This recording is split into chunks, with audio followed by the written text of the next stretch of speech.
오늘 말씀을 같이 나눌 텐데요. 오늘 말씀 주제가 다음 세대를 품게 하소서입니다. 다음 세대, 여러분의 자녀도 포함되는 거죠. 또한 저희 교회 중고등부 학생을 말하고 있습니다. 오늘 말씀은 신명기 4장 1절을 주요 말씀으로 정했지만 여러분이 성경 일독하시는 신명기 1장부터 13장까지의 말씀을 전반적으로 함께 나누려 합니다. 저는 어렸을 때부터 청년까지 10만 명이 넘는 대형 교회에서 성장했습니다. 그 교회는 주일학교 교사 사명을 굉장히 중요하게 생각하는 교회입니다. 고3 졸업을 하면 저희 교회처럼 대개 교사를 지원해야 합니다. 그리고 교사가 되면 자연스럽게 아이들에게 모든 것을 다 내어주는 열정을 쉽게 볼 수 있습니다. 저희 교회하고 조금 틀리다면 월요일부터 금요일까지 교사들은 아이들에게 연락을 해요. 카톡이든지 지금도 그렇게 합니다. 토요일이면 집집마다 신방을 합니다. 풍선을 들고 아이스크림을 들고 먹을 거를 사들고, 그리고 그 아이들에게 이렇게 말합니다. 주일 예배 빠지면 안 돼.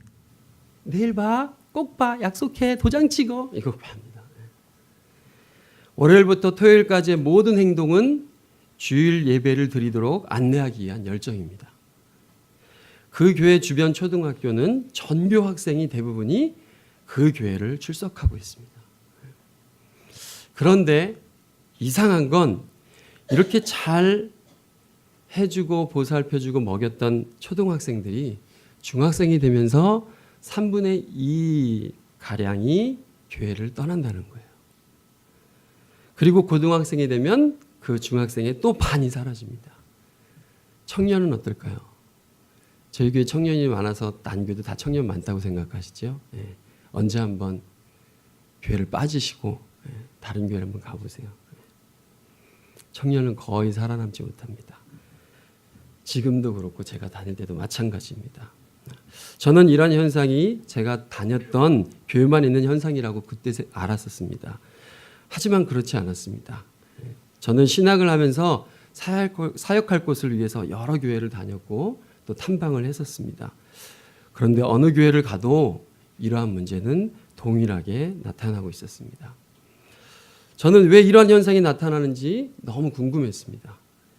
초등학교 학생들에게 교회에서 이렇게 이만큼 잘해주면 되지 뭘 더 잘해줘야 하는지, 왜 떠나는지, 무슨 이유 때문에 교회를 떠나고 담배를 물고 술을 하기 시작하는지 전 도대체 이해할 수가 없었습니다.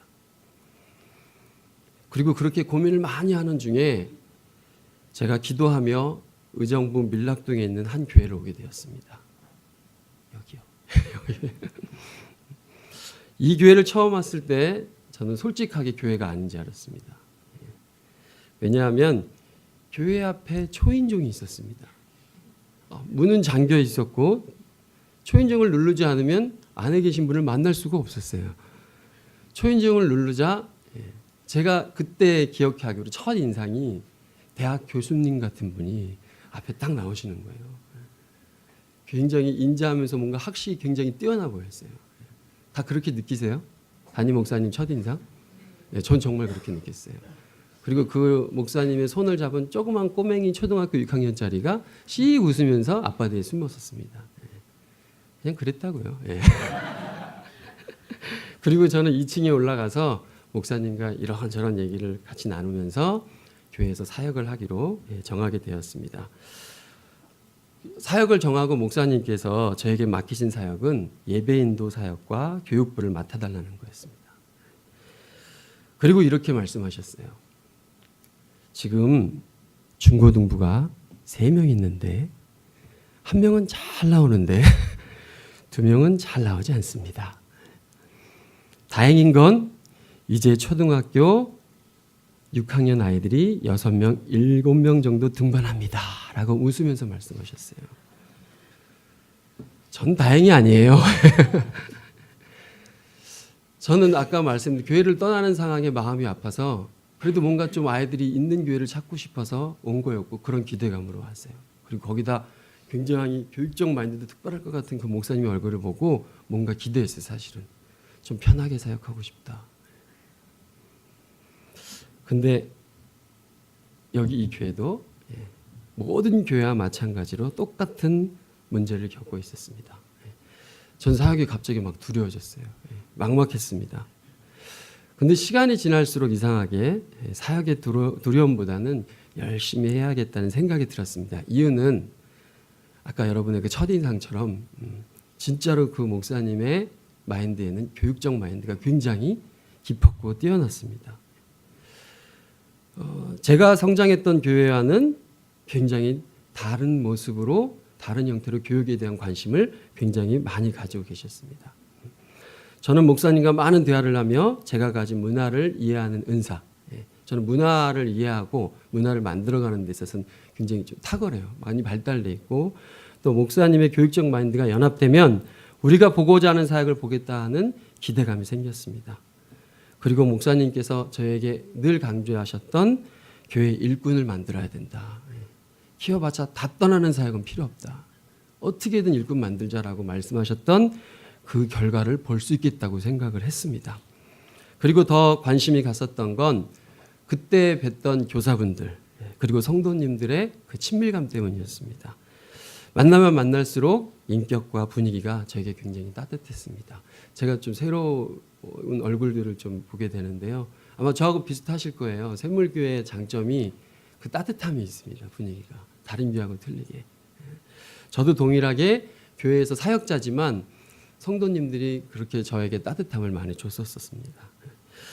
이렇게 즐거운 사역은 우리가 걱정했던 여러 가지 문제들을 하나씩 해결해 가게 되었습니다. 교육부가 즐거워지고 있었고 아이들이 전도하기 시작했습니다. 그래도 청소년 사역이기에 많은 문제들이 있었고 그 문제들을 목사님과 지속적으로 대안을 세우며 사역을 더 즐겁고 또 목사님께 많은 가르침을 받으면서 더 재미있게 했던 것 같습니다. 참 많은 시도를 했었어요. 그리고 열정도 대단했던 것 같습니다. 그때 같이 했던 김태룡 형제부터 시작해서 많은 친구들이 함께 열정 있게 그 사역을 같이 했습니다. 그리고 저는 목사님께서 말씀하시는 교육에 대해서 많은 부분을 이해하고 더 다르게 사역에 전념하기 시작했습니다. 이렇게 사역에 전념하다 보니 저에게 두 가지가 특별해지는데요. 한 가지는 교회는 신앙교육을 해내는 거 맞죠. 또 한 가지는 학습에 대한 부분을 관심을 갖기 시작했습니다. 여러분들이 직장생활과 신앙을 뗄 수 없죠. 이상하게 교회는 지금도 학습에 대해서 아무것도 관여하지 않습니다. 저는 학습과 신앙이 여러분의 직장과 신앙처럼 뗄래야 뗄 수 없는 관계라는 걸 알게 되었습니다. 신앙은 교회가 하고 학습은 부모님이 하는 거다라는 건 말도 안 된다고 생각을 하게 되었습니다. 이러한 마인드로 교육을 하다 보니 지금도 그렇지만 샘물교회는 공부하는 교회다라는 소문이 주변에 많이 나 있습니다. 저는 이런 부분에서 샘물교회가 진정한 다음 세대를 집중하는 교회다라는 확신을 갖고 있습니다. 제가 본 많은 교회들의 문제는 다음 세대에 대해서 관심은 있지만 대안은 없었고 무엇을 해야 하는지 모르고 있었습니다. 그러다 보니 세대가 지나면 교인들이 떠나고 교회 문을 닫고 큰 문제가 발생하는 등 교회가 점점점 사라지는 형태가 보여지고 있습니다. 전 INC 사역 때문에 지방교회도 가야 되고 여러 교회를 돌아다녀 보지만 여러분이 생각하는 그 이상으로 비참하게 월세를 내지 못해서 쫓겨나는 목사님들이 굉장히 많습니다. 지금 제가 알기로는 90%가 미자립 교회예요. 미자립이라는 것은 목사님의 월급을 받지 못하는 교회입니다. 굉장히 심각하죠. 저는 샘물교회가 지금까지 해왔듯이 더욱더 많은 부분에 있어서 다음 세대를 위해서 고민하고 생각하며 기도해야 된다고 생각을 합니다. 그러한 의미에서 오늘 여러분과 함께 보시는 신명기 말씀은 우리 샘물교회가 다음 세대를 위해 무엇을 준비해야 하는지 세 가지로 대안을 제시하고 있습니다. 특히 신명기 말씀은 다음 세대를 위해서 기성세대가 준비해야 될 세 가지를 말하고 있습니다.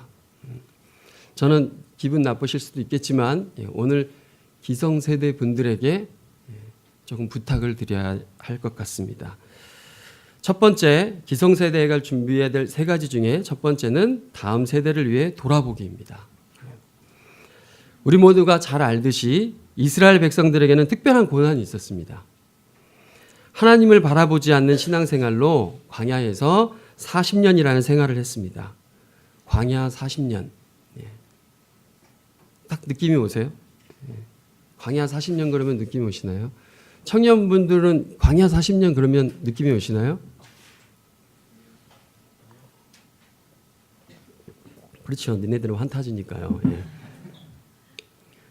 광야 40년 그러면 우리 다 좀 오시죠? 예. 저는 청년들은 모른다고 생각해요. 예. 청소년요? 예. 더더욱 알 수 없죠. 친구들. 이 광야 40년을 알려면 산전수전 겪어봐야 알 수 있습니다. 특별히 적어도 나랑 똑같은 새끼 한번 낳아서 키워봐야 정신을 차릴 수 있는 겁니다. 그래야 광야 40년이 뭔지 알 것 같아요. 저도 청년 때 제가 고생을 했다고 생각했는데 결혼을 하고 나랑 똑같은 새끼를 낳아서 내가 이렇게 나쁜 놈이었구나 그런 걸 알고 나면 그 광야가 뭔지 알 수 있어요. 전 적어도 그 정도 해야지 알 수 있는 거 아닌가 생각합니다. 저는 여러분들이 그런 광야 생활을 하고 있고 지금 여러분이 사시는 이 시대가 광야 시절 아닌가, 광야 생활 아닌가 그렇게 생각을 합니다. 생각해도 이 광야 40년 지긋지긋하고 아픈 시절이고 지금도 그렇습니다. 제가 어느 날 인터넷을 이렇게 보다가 그냥 눈에 딱 들어와서 보면서 화가 난 문구가 하나 있었는데 누가 올렸는지 잘 모르겠는데요. 광야 40년은 축복입니다. 이렇게 써 있는 걸 봤어요. 저는 그 사람을 만나고 싶었어요. 이 사람이 지하고 똑같은 새끼를 낳아서 이렇게 하는 말일까? 결혼은 한 사람일까? 뭣도 모르고 이렇게 얘기하는 건 아닐까? 물론 고생 끝에 낙이 있는 건 맞는데 고생 끝에 더 큰 고생이 있다는 건 알고 있는 거예요, 이 사람이. 사실 저는 그때 되게 고생스러운 삶을 살고 있어서 제가 그 문구가 저에게 들어오지 않았어요. 너무 함부로 짓거리고 있구나라는 이런 생각을 들었습니다. 광야 40년 많이 겪으셨죠? 이번 주도 그렇게 겪고 살아오셨을 것 같습니다. 하나님께 혼도 나고 원망도 해보고 교회에 대해서 부정도 해보고 아무도 내 아픔 이해하지 못하는 것 같아서 세상에서 사라지고 싶고 이러한 강한 생활로 지금까지 오셨을 거라고 생각합니다. 그런데 이런 생각 해보셨는지 모르겠어요. 왜 이 땅에 태어나면 이 지긋지긋한 광야 생활을 피할 수 없는지 그런 생각 해보신 적 있으세요? 광야 생활 피할 수 없습니다. 이건 예수님을 믿든 안 믿든 상관없이 이 땅에 태어났다면 피할 수 없는 길이 광야 생활입니다. 이유는 우리의 본성이 하나님을 찾지 않는 본성을 가지고 있기 때문입니다. 이스라엘 백성들은 하나님을 찾지 않기 때문에 한 번 맞아봐야 정신 차린다고 광야 40년이 필요했었습니다. 우리 자녀들을 보면 느낄 수 있지 않나요? 인격적으로 좋게 얘기하면 말 듣나요? 한번 후려쳐야 큰 소리를 한번 빡 해줘야 거의 동물성을 가지고 있어요. 제가 볼 때는 매를 들어야 말을 듣죠. 좋게 얘기하면 말을 듣지 않습니다. 누가 그러나요? 우리가 그러잖아요. 우리는 맞을 일이 없어서 늘 거짓말하고 하나님 찾지 않아도 찾는 척하는 우리 기성세대의 모습 있지 않나요? 하나님이 인격적으로 대하면 말 들어야 하는데 본능적으로 지독하게 자기중심적이고 하나님 중심으로 생각하지 않고 살아갑니다. 그러다 광야 같은 내면의 고통, 외적인 고통을 경험하고 가정의 문제, 자녀의 문제로 힘들어 봐야 그때 무릎 꿇고 잘못했다고 기도합니다. 이게 우리 모습입니다. 우리는 웬만큼 광야 생활했으면 빨리 광야 생활을 왜 했는지 원인을 찾으셔야 하고 빨리 돌아보시면서 하나님께 나아가야 합니다. 매일매일 시시때때로 하셔야 돼요.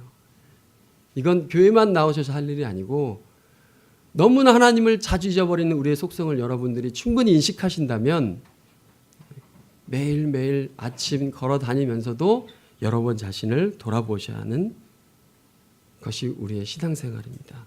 그렇게 하셔야 다음 세대를 저희가 도울 수가 있습니다. 여기 청년들, 청소년들에게 기성세대입니다. 여러분들은. 여러분들은 한물 갔어요.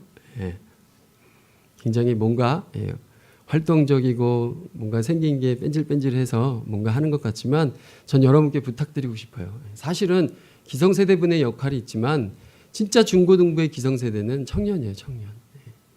청년들이 얼마나 못됐는지 아세요? 저희도 고3들이 굉장히 많지만 지금 이 고3 학생들 있기 전에 이 청년들도 고3을 겪었잖아요. 전 너무 잘 알고 있어요. 고3 때 저를 얼마나 괴롭혔었는지. 거의 눈물을 흘리고 절망하고 자기는 어떻게 될지 모르겠다. 대학을 못 갈 것 같다. 난리도 아니었습니다. 그랬던 이 친구들이 저기 지금 심한결 씨가 앉아 있는데 저 고3인 저 친구들을 보면 형도 힘들었어. 하지만 형은 해냈단다. 말 같지도 않은 소리 하고 있습니다. 저는 거짓말하면 안 된다고 생각해요. 적어도 자기가 어려웠던 부분들 충분히 돌아보고 올챙이적 생각해야 이 친구들의 마음 알아서 말하지 않아도 눈빛으로도 충분히 저들 아이들의 공감할 수 있고 다음 세대의 마음을 이해할 수가 있습니다. 저는 여러분한테 부탁하고 싶어요. 많이 돌아보시라고요. 회개하시라고요. 많이 돌아보시고 우리의 상황이 어땠는지, 내가 왜 지금 이렇게 지긋지긋하게 고생하고 있는지 돌아보시면서 여러분 회개를 많이 하셔야 된다고 생각합니다. 그래야 저 친구들한테 저희가 겸손하고 편안하고 저희들의 마음을 아는 마음으로 다음 세대에게 다가갈 수가 있습니다. 두 번째, 다음 세대를 위해 두려움을 제거해야 합니다. 신명기 1장 7절 8절 보시면 광야 생활 이후에 하나님께서 이스라엘 백성들에게 비전을 주십니다. 고생 끝에 낙입니다. 아브라함과 이삭과 야곱 그리고 그들의 후손들에게 주리라 약속하신 가나안 땅을 넘어 유프라테스까지 가라고 말씀하십니다. 영토 확장에 대해서 말씀을 하시는 겁니다. 그러나 이스라엘 백성들은 새로운 삶, 비전 앞에서 이상한 생각을 합니다. 이렇게 말하죠. 하나님께서 우리를 애굽에 이끌어내시어 고생시키시더니 이제는 아모리 사람의 손에 넘겨 우리를 멸망시키려 하는 거 아니야? 야, 우리가 어디를 가? 우리가 그 땅을 가기엔 너무 우리 자신이 작지 않니? 우리보다 힘이 세고 큰 저들을 우리가 어떻게 감당해? 미쳤어 너? 두렵지 않아? 무섭지 않아? 서로 이스라엘 백성 이렇게 말했습니다. 그러자 하나님께서는 이스라엘 백성들에게 두려워하지 말아라. 무서워하지 말아라. 너희보다 앞서가신 하나님께서 너희와 함께 하실 거야 라고 위로하십니다. 그러나 이스라엘 백성들은 끝내 말을 듣지 않습니다. 저는 오늘 이 말씀을 준비하며 이 모습이 지금 우리 한국 땅의 기성세대의 모습이라고 생각했습니다. 두려움, 점점 나이가 먹을수록 작아지고 위축되는 세대. 특히 사회생활을 시작하며 돈 앞에서 비굴해지고 인간관계 속에서 위축되고 살아가는 3, 40년의 세월. 그래서 내면에 상처만 남아있는 모습이 저는 기성세대의 모습이라고 생각합니다. 저는 어렸을 때 저만 고통스러운지 알았어요. 그런데 어른들을 보니까 큰 소리 딱 치고 굉장히 자신 있어 보이더라고요. 그래서 저는 빨리 어른이 되고 싶었습니다. 그러나 제가 어른이 되어서 보니 제 생각과 전혀 반대였습니다. 다들 어른들이 병들어 죽을 만큼 아프고 힘든 삶을 살고 있었습니다. 인간관계에서 오는 부담감, 계속적으로 피할 수 없는 눈치, 당당하고 싶지만 돈을 벌기 위해서 약해지는 모습, 사는 게 쉽지 않다는 걸 알게 되었습니다. 다 때려치고 싶지만 아무것도 모르고 자라는 자녀 때문에 자기 자신은 없고 정말 죽을 힘을 다해서 살아야 하는 이것이 기성세대의 현실입니다. 이것을 경험한 우리가 어찌 세상에 두렵지 않겠습니까? 그런데 오늘 신명기 1장 31절부터 33절 말씀에 이렇게 얘기하고 있습니다. 한번 찾아보실까요? 신명기 1장 31절부터 33절입니다.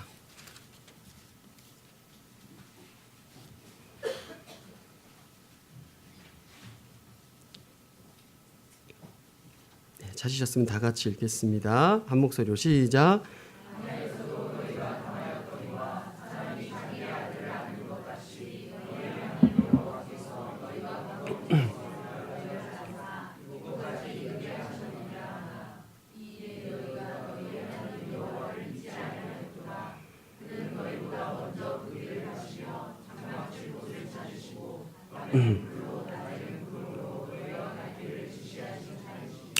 아멘. 네.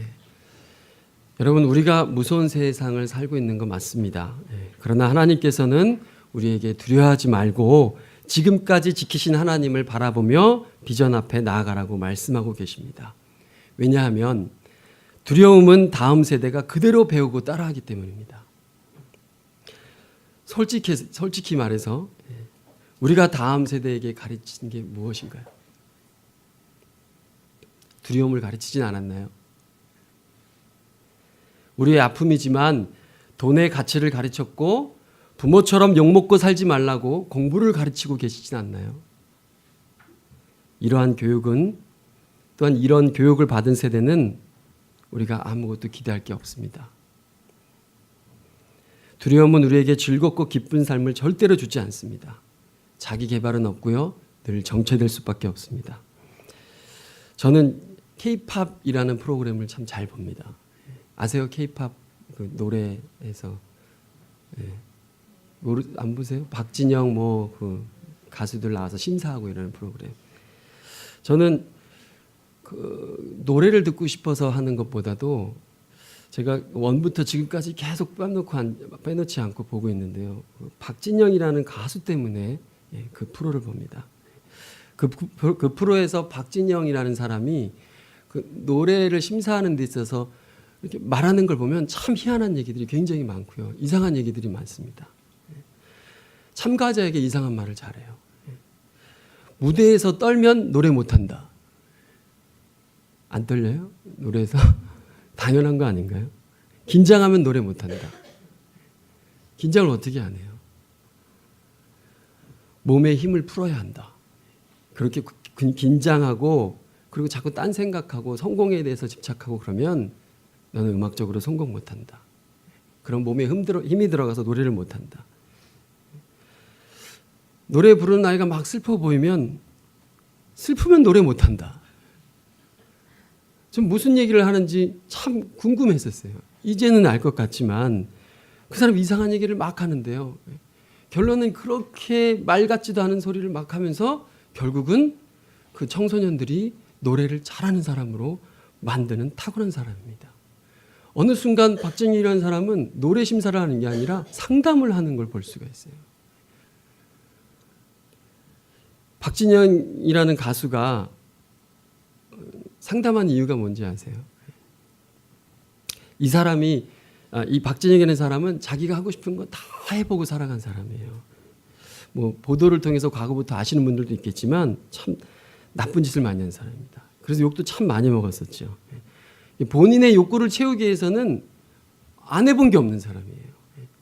여자도 많이 만나봤고 여자 노래도 들어보시면 거의 다 그런 얘기예요. 난 뭐 여자가 있는데 딴 여자가 보이는데 어떻게 미친놈이죠 그 사람이. 말 같지도 않은 노래를 그렇게 하는데 이 사람이 자기 욕구를 채우기 위해서 음악을 했던 사람이 어느 순간 이런 청소년들이 노래하는 걸 보면서 이상한 걸 보게 됩니다. 왜 똑같은 노래를 하는데 어떤 누구는 어둡게 보이고 어떤 누구는 밝게 보일까? 자기가 도저히 음악적인 걸로 알 수 없는 거예요. 인간의 심리를 이 사람이 알 수가 없는 거예요. 그래서 이 사람이 자기도 모르는 세계가 있다고 생각하고 종교에 대해서 관심을 갖기 시작하는데요. 불교부터 여러 가지 종교에 대해서 공부를 합니다. 근데 지금 결론적으로 그 사람이 말하는 건 성경을 연구하고 나서 많은 답을 찾았다고 말을 합니다. 저는 박진영이 교회를 다니는지 안 다니는지 하나님 믿는지 안 믿는지 잘 모르겠어요. 하지만 적어도 이 사람이 성경을 통해 청소년들의 내면을 나누고 그들이 그렇게 좋아하는 노래를 하도록 돕고 있다는 것입니다. 박진영이 강조하는 것이 음악은 일이 아니다. 자기 자신이다. 음악을 하겠다면 즐거워야 한다. 기뻐야 한다. 즐거워야 몸에서 힘이 빠지고 복식 호흡이 되고 공명을 사용할 수 있다. 음악적인 용어지만 이렇게 말을 합니다. 그래야 무대를 섰을 때 전혀 떨리지 않고 내가 할 수 있는 100%의 나의 재능을 발휘할 수 있다라고. 근데 이렇게 말할 수 있는 게 박진영이요. 그런 사람이었어요. 무대를 쓰면 떨지 않는 사람이에요. 본인이 좋아서 하는 거니까. 본인이 너무 즐거우니까 사람이 아무리 많아도 긴장을 하지 않아요. 그 사람 춤추는 거 보면요. 아마도 우리 한국에서 제일 잘 칠 거예요. 몸의 유연성이나 자기 몸 관리하는 거나 보면. 그 사람은 즐거워서 하는 사람이에요. 어떤 수단으로 하는 사람이 아닌 걸로 지금 바뀌어버렸어요. 과거의 박진영이라면 저도 배울 게 없겠지만 지금의 박진영을 보면서 제 모습을 많이 돌아보게 됩니다. 여러분, 우리는 성경이 진리라고 믿고 사는 사람이죠. 이 성경이 마땅히 우리 은사를 알게 하고 그 은사로 삶을 살아가도록 하고 있습니다. 더욱더 중요한 사실은 이 은사로 살아가는 우리가 다음 세대에게 즐거움과 기쁨을 제공해야 한다는 것입니다. 저는 기성세대가 교회가 너무너무 즐거운 곳이야 기쁜 곳이라고 말하는 걸 별로 본 적이 없습니다.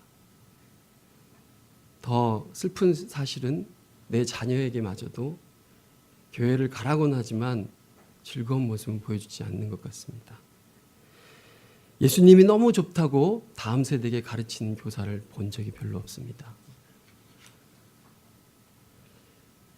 모두가 주일 예배를 지켜야 되는 것만 강조하고 그걸 의무화시켰지 이 다음 세대에게 교회는 네가 있어야 될 곳이고 교회에 있어야 네가 살아남는 곳이고 그리고 가만히 있어도 웃을 수 있는 곳이라고 우리가 그렇게 가르치지 않고 있다는 것입니다.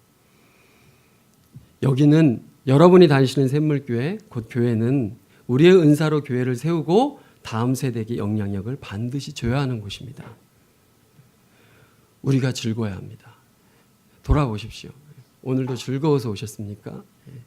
여기에 지금 오셔서 예배드리는 게 너무 기쁘고 기다리셨습니까? 전 과거에 그렇게 자신 있게 말할 수 없었지만 지금은 자신 있게 말할 수 있습니다. 제가 하는 사역에 이것이 중심이 되지 못한다면 저는 청소년들에게 아무런 보일 것이 없습니다. 제가 이 주중에 청소년한테 물어봤습니다. 설교를 준비하다. 제가 그런 모습을 혹시 보인 적이 있냐고. 그 친구가 그렇게 얘기를 해줬습니다. 그거 아니면 교회 안 다녔을 거라고. 순간 굉장히 감사했습니다. 내가 할 수 있는 걸 하고 있다고 생각했었습니다. 여러분 즐거워합시다. 이 교회가 여러분이 가장 살맛나는 곳이 되도록 여러분 그렇게 믿으십시오. 그래야 여러분의 가정이 살고 여러분의 다음 세대가 살고 여러분의 자녀가 살아날 수 있습니다. 그런 모습을 본 우리 다음 세대들은 절대 교회를 떠나지 않을 겁니다. 여러분을 통해서 하나님 한 분만 바라보면 살 수 있구나라는 그 사실을 충분히 알 수 있을 겁니다. 간절히 부탁하고 싶습니다. 바꾸십시오. 변화가 필요합니다. 기쁘고 즐겁기만 해도 박진영이라는 가수 자기의 음악 재능 하나를 위해서도 많은 사람들한테 자기가 얼마나 음악을 사랑하는지 보여줍니다.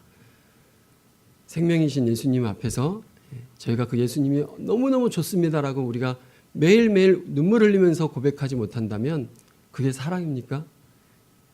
전 사랑이 아니라고 생각합니다. 우리도 모르게 어느 순간 의무화된 예배를 드리고 있다고 생각합니다. 세 번째, 다음 세대를 위해서 하나님 중심 커리큘럼으로 바꿔야 된다고 말씀을 드리고 싶습니다. 시간이 많이 가서 이 말씀은 구체적으로 드리지 않고요. 여러분이 성경 일독을 하시면 신명기 1장부터 13장까지 말씀을 보시게 될 겁니다. 5장에 있는 10계명부터 시작해서 13장까지 보시면 하나님을 사랑하고 불순종하지 말아라라고 강조하시는 말씀들이 계속 끊임없이 반복적으로 나오고 있습니다. 이번 주 여러분 성경 일독하시면서 여러분 적으시면서 내 자녀를 어떻게 교육하는 데 있어서 어떤 커리큘럼으로 우리 자녀한테 다가가야 될지, 또 우리 교회 안에 있는 다음 세대에게 어떻게 다가가야 할지를 여러분 많이 연구하시고 기도하셨으면 좋겠습니다. 한 교회를 소개하고 설교를 마치도록 하겠습니다. 제가 2년 전 정도에 저에게 굉장히 도전을 줬던 교회 한 교회가 있습니다. 미국 뉴욕에 있는 세이비어 교회라는 교회입니다. 이 교회는 지금도 성도가 150명으로 제한을 둡니다. 150명 이상이 되면 다른 교회로 다 보내집니다. 150명이 1년 예산이 얼마인지 아세요? 공식적으로 발표된 건 저는 220억으로 알고 있었거든요. 근데 공식적으로 발표는 180억으로 발표가 됐더라고요. 지금 세이비어에 있는 많은 사역자들이 한국에 와서 그 교회에 대해서 컨퍼런스를 하고 있습니다. 이 180억의 예산이 어떻게 쓰여지고 있냐면요. 노숙자의 일과 숙소를 제공하고 있고요. 마약, 알코올 중독자, 빈민초등 한 200가지의 프로그램으로 그 뉴욕과 미국 전역을 걸쳐서 많은 사역을 또 봉사활동을 하고 있습니다. 이들이 이렇게 하게 된 이유는 세이비어 교회 창시자 고든 목사가 어린이와 청소년 사역을 시작하면서 시작됐습니다. 이 목사님이 생각했을 때 1950년도에 이 친구들을 키우는 것이 교회의 미래라고 확신을 가지셨습니다. 얼마나 과감한 행동을 하셨냐면요. 쓸데없는 어린이집을 없애버리셨습니다. 주변에 교육같이 않는 교회들을 다 회개하게 만들었습니다. 그 150명의 아이들을 교육하고 가르치면서 다 전문 사역자로 만들어버렸습니다. 그 안에 의사가 나왔고요. 변호사가 나왔고요. 전문 사역자들이 나오기 시작했습니다. 탁월한 CEO가 나오기 시작했습니다. 기독교 가치관 안에서 철저히 훈련된 이 친구들이 갈 데가 어디 있겠어요. 고든 목사의 그 은혜에 맞게 교회 안에서 평생 동안 헌신하는 사람으로 다 바뀌어버리는 거예요. 지금도 그 세이비어 교회는 다음 세대를 위한 교육 프로그램이 굉장히 잘 돼 있습니다. 계속 양육하고 보내고 양육하고 보내고. 흔하게 볼 수 있는 교회는 아닙니다. 다음 세대를 키우는 교회는 없으니까요. 투자하지 않습니다. 이 시대가 어떤 시대지요? 자기만 잘 먹고 잘 되면 되는 세상 아닌가요? 어쩌면 우리 기독교인도 그게 축복이라고 생각하는 그런 믿음이 있지 않습니까? 우리가 다음 세대를 기억하고 싶다면 다음 세대를 통해서 또한 여러분이 뭔가 공급받고 싶다면 저희는 우리가 살기 위해서도 저 친구들 반드시 키워야 합니다. 그것이 우리의 미래입니다. 여러분 오늘 말씀을 꼭 기억해 주십시오. 그리고 이 샘물교회가 지금도 너무 잘 왔죠. 아마도 여러분이 생각하는 그 이상으로 저는 늘 감동적인 상황들 많이 보고 있습니다. 여기 한결이가 앉아있지만 제가 설교하다가 이 말씀을 드릴까 말까 갈등하다가 하고 싶어졌습니다. 한결이가 다 아시지만 초등학교 때 제가 생각할 때요. 제 기준으로 하니까 또 우리 심재호 집사님과 전영 선생님 상처받지 마시고요. ADHD 아닌가 생각했어요. 너무 정신이 없는 거예요. 그리고 제가 중1 때 저 친구를 만났을 때 일기 하나도 무슨 이상한 아이였어요.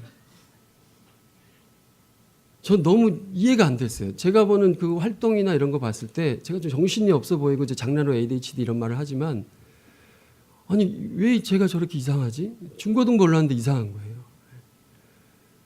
한결이를 계속 같이 기도하고 멘토랑 같이 기도하고 물론 집사님 두 분께서 많이 자녀의 고생은 부모님이 제일 많으시죠. 막 키우는데 한결이가 지금 여러분 보시면 어떤 아이로 성장했는지 다 아시잖아요. 아직도 이상한 아이인가요? 눈치가.